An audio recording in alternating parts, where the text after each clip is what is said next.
बिस्मिल्लाहिर्रहमानिर्रहीम। अस्सलामुअलैकुम dear students, I am Mudassar Ali Sharif.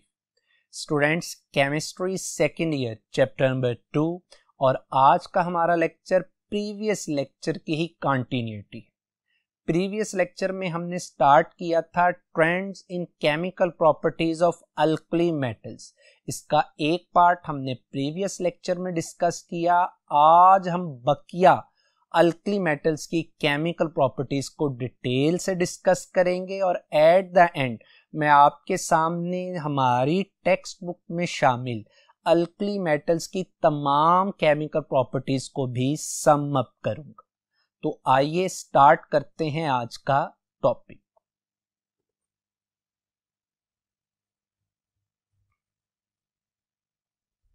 Ji students, topic था हमारा, प्रीवियस लेक्चर में भी हमने इसको डिस्कस किया, trends in chemical properties of alkali metals. Students, previous lecture में हमने 4 chemical properties of alkali metals को डिटेल से डिस्कस किया। आज हम 5th से ऑनवर्ड प्रॉपर्टीज को डिस्कस करेंगे। जो हमारे पास नंबर 5 पर अल्कली मेटल की केमिकल प्रॉपर्टी है, that is reaction with water. याद रखिएगा my dear students, all alkali metal decompose water with the evolution of hydrogen. Evolution से मुराद है खारिज होना, रिलीज होना।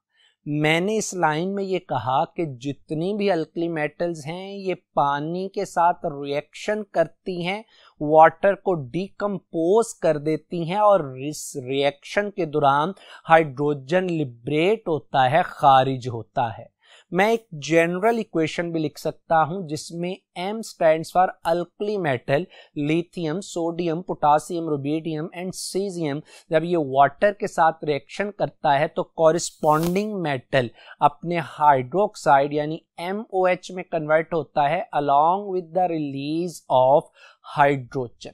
तो गोया मैंने यहां तक आपसे कहा कि जितनी भी फर्स्ट ए ग्रुप की अल्कली मेटल्स हैं ये सारी पानी के साथ रिएक्शन करती हैं। इन सब का पानी के साथ रिएक्शन करने के बाद 2 चीजें बनाती हैं। एक, ये मेटल अपने मेटल हाइड्रोक्साइड में चली जाती है along with the hydrogen. My dear students, मैं टॉपिक को मजीद डिटेल से बात करूं, मैं आपके सामने प्रीवियस लेक्चर का ही एक शॉर्टकट रख देना चाहता हूं। याद रखिएगा कि reactivity of metal inversely proportional है आयोनाइजेशन एनर्जी के। मैं आपको रिकॉल करवा देता हूं। इसका मतलब यह हुआ किसी मेटल की आयोनाइजेशन एनर्जी जितनी कम होगी उसकी रिएक्टिविटी क्या होगी, उतनी ज्यादा। गोया अल्कली मेटल्स में टॉप टू बॉटम जाते हुए आयोनाइजेशन एनर्जी के कम होने की वजह से रिएक्टिविटी क्या करेगी, इंक्रीज करेगी। यानी लिथियम इस ग्रुप में लीस्ट रिएक्टिव, वाइल अगर फ्रांसियम के अलावा बात करें तो caesium is most reactive metal. Francium एक रेडियो एक्टिव है। इसका मतलब ये हुआ कि सब अल्कली मेटल्स पानी के साथ रिएक्शन करके प्रोडक्ट सेम देंगी, लेकिन इनके जो रिएक्शन का रेट होगा वो क्या होगा, डिफरेंट। किस तरह से वो देखते हैं।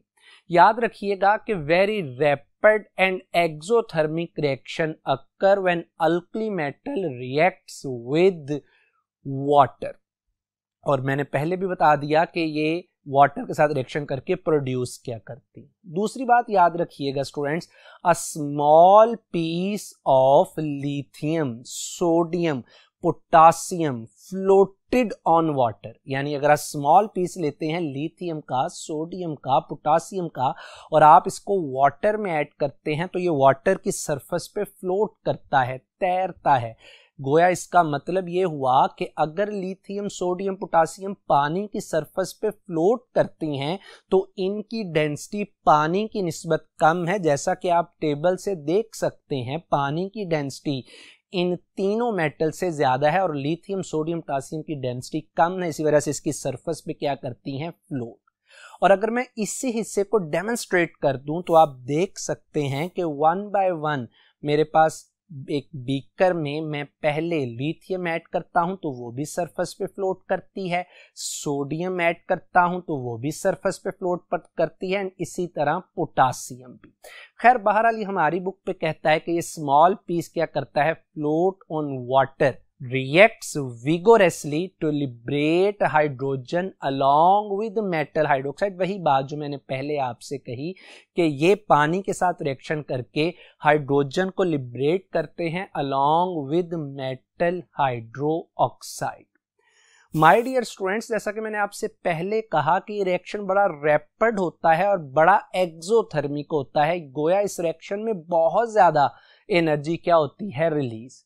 यही बात अब करने लगा हूं कि energy produce during this reaction में इग्नाइट हाइड्रोजन, इग्नाइट में ना भड़क जाना, आग से जल जाना, यानी इतनी ज्यादा एनर्जी इस रिएक्शन में रिलीज होती है, इतना एक्सोथर्मिक है कि इस रिएक्शन की जो एक प्रोडक्ट है, एक तो मेटल हाइड्रोक्साइड है, जो दूसरी प्रोडक्ट हाइड्रोजन है, वो इग्नाइट हो सकती है, उसको आग लग सकती है। माय डियर स्टूडेंट्स, मैंने पहले जनरल इक्वेशन लिख दी। अगर मैं फर्ज कर लें कि सोडियम के लिए लिख दूं ये इक्वेशन, तो सिंपल आप M की जगह सोडियम Na लिख देंगे और ये सेम आपके पास प्रोडक्ट बन जाएगी। एक और बात याद रखिएगा students, reaction becomes vigorous from lithium to caesium.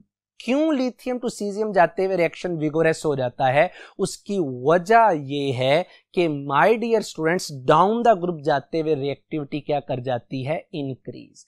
आप इस बात से अंदाजा कर लीजिए, आप इस बात से अंदाजा कर लीजिए कि potassium, rubidium and caesium can even react with ice even at -100 degree C, यानी डाउन द ग्रुप रिएक्टिविटी इतनी इंक्रीज कर जाती है कि जो पोटासियम, रुबिडियम, सीजियम है, ये सॉलिड वाटर आइस के साथ और इवन -100 डिग्री सी पे भी जाके रिएक्शन कर जाते हैं। माय डियर स्टूडेंट्स, मैं आपको थोड़ा सा हिंट बताता चलूं, याद रखिएगा कि रेट ऑफ रिएक्शन डिस्टर्ब हो जाता है फिजिकल स्टेट ऑफ रिएक्टेंट। याद रख लीजिए कि अगर रिएक्टेंट गैसियस फॉर्म में होगा तो रेट ऑफ रिएक्शन ज्यादा, और अगर सॉलिड फॉर्म में होगा तो रेट ऑफ रिएक्शन कम। एक बात। दूसरी बात आपने ये पढ़ी है कि rate of reaction directly proportional है टेम्परेचर के, जितना टेम्परेचर ज्यादा रेट ऑफ रिएक्शन उतना ज्यादा। अब आप गौर कीजिए कि पोटासियम, रुबिडियम, सीजियम इस कदर ज्यादा रिएक्टिव हैं कि जब वाटर आइस की शक्ल में, सॉलिड स्टेट में, तो असूलन रेट कम होना चाहिए, लेकिन ये फिर भी इनका रिएक्शन बड़ा विगोरस होता है। इवन -100 डिग्री से, टेम्परेचर ज्यादा तो रेट ज्यादा, लेकिन ये तो -100 पे भी रिएक्शन कर जाती हैं। गोया इनकी रिएक्टिविटी क्या हो जाती है, बहुत ज्यादा। मैं आपको आपके इंटरेस्ट के लिए 2 डेमोन्स्ट्रेशन देता हूं, जरा देखिएगा। जब मैं सोडियम और पानी के रिएक्शन की बात करता हूं, तो जैसे ही मैं सोडियम को वाटर में ऐड करता हूं, ये रिएक्शन बहुत विगोरस होता है, तेजी के साथ ये रिएक्शन प्रोसीड करता है। और अभी मैंने क्या कहा, मैंने कहा सीजियम बहुत ज्यादा रिएक्टिव है।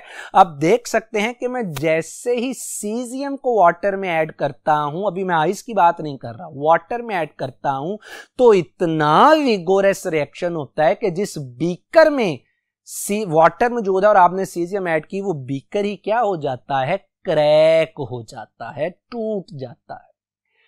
माय डियर स्टूडेंट्स, ये तो बात थी बहरहाल किसकी, reaction of alkali metals with water. Students, अब बात करते हैं इनकी 6th केमिकल प्रॉपर्टी की, यानी reaction with hydrogen. My dear students, याद रखिएगा, all alkali metals form ionic hydrides with hydrogen, यानी जब भी अल्कली मेटल्स हाइड्रोजन्स के साथ मिलती हैं तो ये आयोनिक बनता तो हाइड्राइड है, पर उसकी नेचर क्या है, आयोनिक हाइड्राइड, जैसा कि मैंने जनरल इक्वेशन से लिख दिया। My dear students, in ionic hydride the oxidation state of hydrogen is -1। और अगर मैं अल्कली मेटल्स की रिएक्टिविटी की बात करूं तो again top to bottom reactivity क्या करती है, इंक्रीज, यानी जो lithium, sodium, potassium react with hydrogen to form hydride at high temperature, यानी लिथियम, सोडियम, पोटासियम अगर हाइड्रोजन के साथ रिएक्शन करती हैं तो इसके लिए टेम्परेचर आपको जरा हाई रिक्वायर्ड होता है। इसके बरक्स जो रुबीडियम और सीजियम हैं दे react with hydrogen at room temperature. वही बात है कि अगर रुबीडियम, सीजियम रूम टेम्परेचर पर रिएक्शन कर जाती हैं तो इनकी रिएक्टिविटी क्या है, ज्यादा। ये सिंपल बाहर रिएक्शन था। अगर मैं इन आयोनिक हाइड्राइड्स की इंपॉर्टेंस की बात करूं तो याद रखिएगा lithium hydride, sodium hydride is a source of hydrogen when they react with water। जैसे कि लिथियम हाइड्राइड का अगर आप पानी के साथ रिएक्शन करते हैं तो यहां से lithium hydroxide along with hydrogen बनता है, यानी एक हाइड्रोजन का एक बेहतरीन क्या है, source.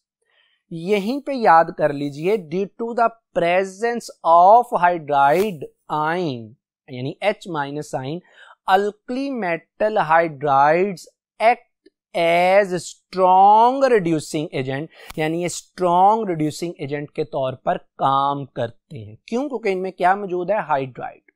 My dear students, reducing agent क्या है? जो दूसरे की रिडक्शन करे और खुद को ऑक्सीडाइज करे। अब दूसरे की रिडक्शन, खुद की ऑक्सीडेशन, ऑक्सीडेशन की बेशुमार डेफिनेशंस हैं। यहां पे जो डेफिनेशन मैं आपको सिंपल बताऊं तो मैं कहूंगा कि रिड्यूसिंग एजेंट जो दूसरों को रिड्यूस करे, खुद ऑक्सीडाइज हो। हमारे इस टॉपिक में अगर मैं कहूं तो ऑक्सीडेशन का मतलब है जो हाइड्रोजन को क्या करे, रिलीज करे। जैसा कि मैंने आपके सामने SiCl4 का रिएक्शन कर दिया, किसके साथ, सोडियम हाइड्राइड के साथ।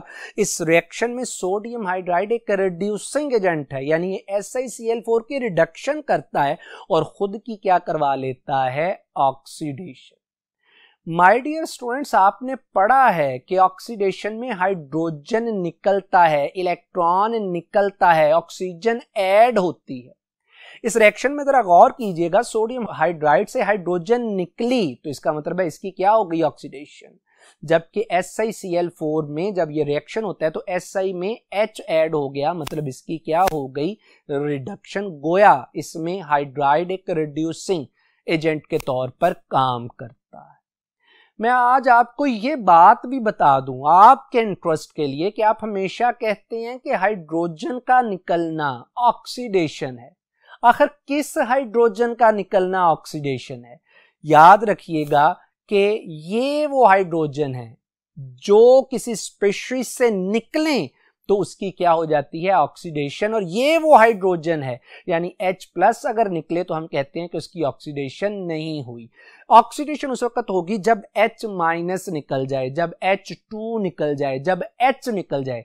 ये हाइड्रोजन इन तीन हालतों में निकले तो ऑक्सीडेशन होगी उस स्पेशीज की। अगर H+ निकलता है तो फिर ऑक्सीडेशन नहीं होती। तो बहरहाल माय डियर स्टूडेंट्स, यहां पे हमारी 6th केमिकल प्रॉपर्टी भी कंप्लीट होती। आइए अब बात करते हैं 7th chemical property of alkali metals. My dear students, वो है reaction with nitrogen and carbon. याद रखिएगा, lithium is the only group first A metal that reacts with nitrogen to form nitride and react with carbon to form carbide। जैसा कि lithium जब nitrogen से reaction करती है तो लिथियम नाइट्राइड, और वही लिथियम जब कार्बन से रिएक्शन करती है तो लिथियम कार्बाइड बनता है। याद रखिएगा, तमाम अल्कली मेटल्स में सिर्फ लिथियम ही नाइट्रोजन और कार्बन के साथ रिएक्शन करती है। मैंने इसकी रीजन भी आपको पेक्यूलियर बिहेवियर ऑफ लिथियम में एक्सप्लेन कर दी है, लेकिन मैं आपको फिर ये बता दूं कि वाहद लिथियम ही कार्बन के साथ रिएक्ट करके कार्बाइड और नाइट्रोजन के साथ रिएक्ट करके नाइट्राइड बनाती है, लिथियम नाइट्राइड। इसकी वजह यह है कि लिथियम नाइट्राइड की लेटेस्ट एनर्जी बकिया अल्कली मेटल नाइट्राइड्स की निस्बत क्या होती है, ज्यादा। जब इसकी लेटेस्ट एनर्जी ज्यादा है तो आपने शॉर्टकट पढ़ा हुआ है कि स्टेबिलिटी डायरेक्टली प्रोपोर्शनल है लेटेस्ट एनर्जी की। तो मैं ये कहूंगा कि अगर सिर्फ लिथियम ही नाइट्रोजन के साथ रिएक्शन करके लिथियम नाइट्राइड बनाती है Li3n, तो इसकी वजह यह है कि लिथियम नाइट्राइड की लेटेस्ट एनर्जी ज्यादा है बकिया अल्कली मेटल नाइट्राइड्स की निस्बत। इतनी लेटेस्ट एनर्जी है कि ओवरऑल रिएक्शन क्या हो जाता है, एक्सोथर्मिक। और आपने फर्स्ट ईयर के 7th चैप्टर में पढ़ा हुआ है कि हमेशा एक्सोथर्मिक रिएक्शन की प्रोडक्ट ज्यादा स्टेबल होती है। सो चूंकि ज्यादा स्टेबिलिटी है लिथियम नाइट्राइड की as compare to other alkali metal nitride, lattice energy ज्यादा होने की वजह से, क्योंकि ज्यादा स्टेबिलिटी है लिथियम कार्बाइड की as compare to other alkali metal carbide due to greater lattice energy of lithium carbide, इस वजह से सिर्फ लिथियम ही नाइट्रोजन और कार्बन के साथ रिएक्शन करती है, बकिया अल्कली मेटल्स रिएक्शन नहीं करती। मैं आपको इसमें से एक रिएक्शन की अगर डिमॉन्स्ट्रेशन दूं, यानी लिथियम और नाइट्रोजन की, तो आप देख सकते हैं कि ये मेरे पास एक ट्यूब है, इस ट्यूब में एक बॉटम पर होल मौजूद है और इस ट्यूब के अंदर मैंने लिथियम को रखा है जिसको मैं फ्लेम प्रोवाइड करके क्या करता हूं, हीट। अब जैसे ही मैं इसको हीट करता हूं फिर हम इसको प्रोवाइड करते हैं नाइट्रोजन, और लिथियम और नाइट्रोजन का आपस में रिएक्शन होता है और dark purple almost black colour का क्या प्रोड्यूस होता है, लिथियम नाइट्राइड। लिथियम नाइट्राइड इस रिएक्शन में प्रोड्यूस हुआ, इस बात का सबूत यह है कि अगर आप इस लिथियम नाइट्राइड में वाटर ऐड करते हैं तो फिर लिथियम नाइट्राइड का पानी के साथ रिएक्शन होकर लिथियम हाइड्रोक्साइड बनता है अलॉन्ग विद अमोनिया। और आप देख सकते हैं कि अमोनिया गैस जो है इस बॉटम में मौजूद होल से क्या होती है, इवॉल्व होती है। तो बहरहाल ये था हमारे पास एक केमिकल प्रॉपर्टी जो कि पर्टिकुलरली लिथियम शो करती है। नेक्स्ट हमारे पास प्रॉपर्टी है reaction with halogens. My dear students, याद रखिएगा alkali metals react easily with halogens, fluorine, chlorine, bromine, iodine, with halogens to give halide. यानी जितनी भी अल्कली मेटल्स हैं ये हैलोजेंस के साथ रिएक्शन करके कॉरिस्पॉन्डिंग हेलाइड बनाती हैं।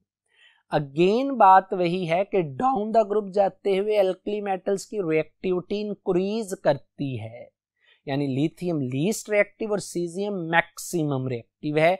मैं आपको यहीं पे बता दूं कि अगर मैं हैलोजेंस की रिएक्टिविटी की बात करूं तो हैलोजेंस की रिएक्टिविटी का ऑर्डर कुछ इस तरह से है कि फ्लोरीन मोस्ट रिएक्टिव है, देन रिएक्टिविटी डिक्रीज करती है क्लोरीन की, क्लोरीन से मजीद कम है ब्रोमीन की, और लीस्ट रिएक्टिव आयोडीन की है।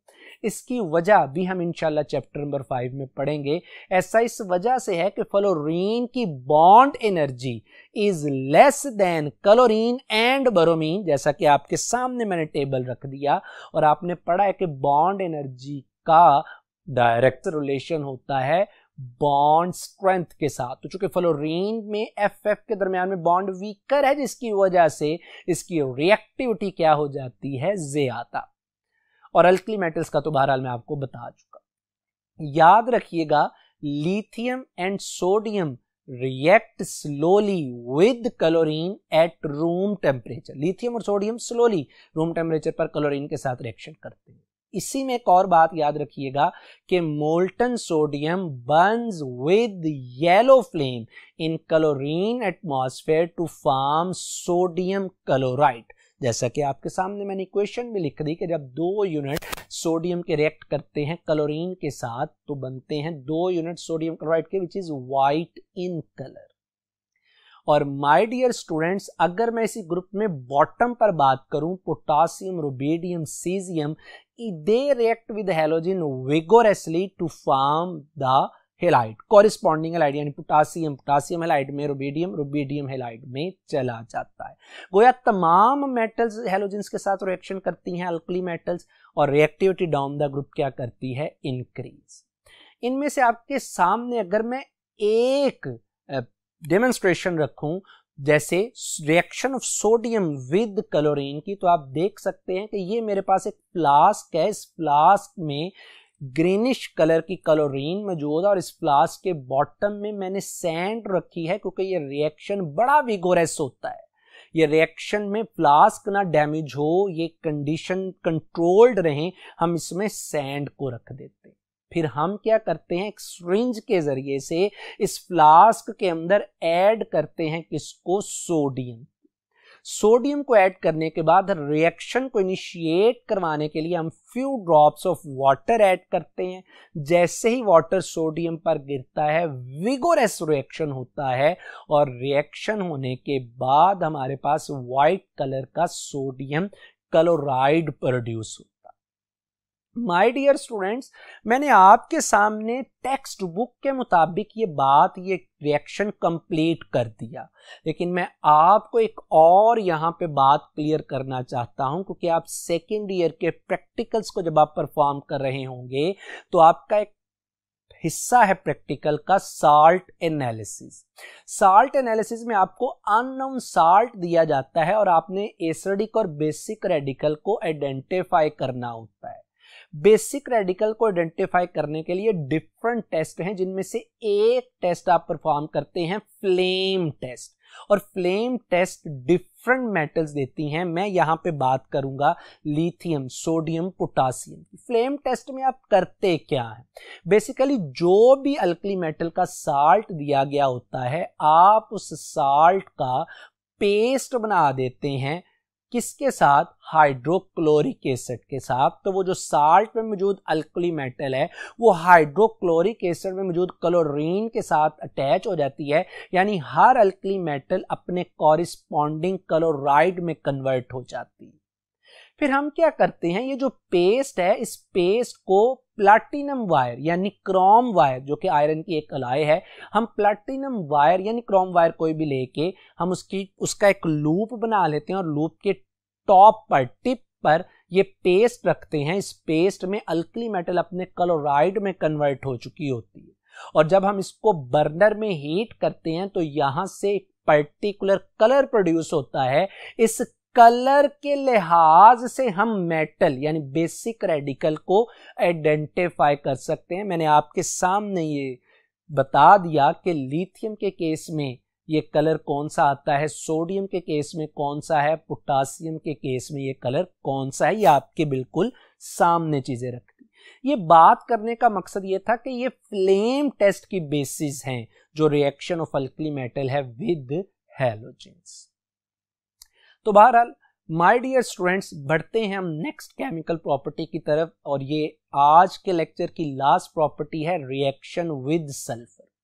याद रखिएगा, all alkali metals form their sulphides when heated with sulphur, यानी जितने भी अल्कली मेटल्स हैं जब आप इसे सल्फर के साथ हीट करते हैं तो वो अल्कली मेटल अपने सल्फाइड यानी लिथियम अपने सल्फाइड लिथियम सल्फाइड, सोडियम अपने सल्फाइड सोडियम सल्फाइड में कन्वर्ट हो जाती हैं। और जनरल इक्वेशन अगर लिखूं तो M stands for alkali metal. जब ये S सल्फर के साथ रिएक्शन करती है तो यहां से अल्कली मेटल सल्फाइड यानी M2S प्रोड्यूस होता है। स्टूडेंट्स याद रखिएगा, मैं लफ्ज बोल रहा हूं सल्फाइड, ये कुछ कंफ्यूजिंग टर्म्स हैं, चले मैं आपको बता देता हूं। एक तरफ चले आपको एक टेबल बना के बता देता हूं कि एक तरफ मैंने आपके सामने रेडिकल लिख दिया, दूसरी तरफ उसका फार्मूला। याद रखिएगा, सल्फाइड में सल्फर की ऑक्सीडेशन स्टेट -2 होती है। माय डियर स्टूडेंट, एक होता है सल्फाइड टी के साथ, उसका फार्मूला भी रख दिया। एक होता है थायोसल्फेट H2O3, ये आपके सामने मैंने बहरहाल फार्मूला उसका रख दिया। एक होता है सल्फेट। तो ये कंफ्यूजिंग टर्म्स हैं कुछ, लेकिन मैंने आपके इंटरेस्ट के लिए आपको ये भी बात क्लियर कर दी। My dear student, general equation भी लिख दी, और अगर मैं एक पर्टिकुलर इक्वेशन दूं आपके सामने, जैसे सोडियम का जब सल्फर 2 यूनिट सोडियम के लेकर जब आप सल्फर के साथ रिएक्शन करवाते हैं तो यहां से सोडियम सल्फाइड Na2S प्रोड्यूस होता है। और अगर इसी रिएक्शन की मैं आपको डेमोन्स्ट्रेशन दूं तो आप देख सकते हैं कि ये मेरे पास एक ग्रिड है, एक जाली है आयरन की, फायर प्रूफ। हम इसके ऊपर क्या करते हैं, सल्फर को रखते हैं और इस सल्फर के सरफेस पर हम लोग इसमें ऐड करते हैं क्या, सोडियम, और रिएक्शन करवाने के लिए हम इसमें few drops of water add करते हैं। जैसे ही वाटर ऐड होता है आप देखिएगा फौरन विगोरस ये रिएक्शन होता है और यहां से सोडियम सल्फाइड में कन्वर्ट हो जाती है। तो माय डियर स्टूडेंट्स, हमारा ये जो trends in chemical properties of alkali metals है, ये टॉपिक यहाँ पे कंप्लीट हुआ। और जाते जाते मैं आपके सामने आज ये कंप्लीट जो टॉपिक का ब्रीफ है, जो टॉपिक का सम अप है, मैंने आपके सामने एक टेबल की शक्ल में रख दिया। तो मैंने इसमें तमाम अल्कली मेटल्स के रिएक्शन की ऑक्सीडेशन स्टेट, इनका पानी के साथ रिएक्शन, गोया के जितने भी हमने 9 केमिकल प्रॉपर्टीज पढ़ी थी, मैंने उनको एक टेबल की शक्ल में सम अप कर दिया ताकि आपको याद करने में आसानी। उम्मीद है कि आज की बातें आपको अच्छे से क्लियर हुई होंगी। मेरी अल्लाह सुब्हानहू तआला से दुआ है कि आप पे अपना रहम करम फजल फरमाए। अपना अपने घर वालों का बहुत ख्याल रखिएगा। अस्सलामु अलैकुम।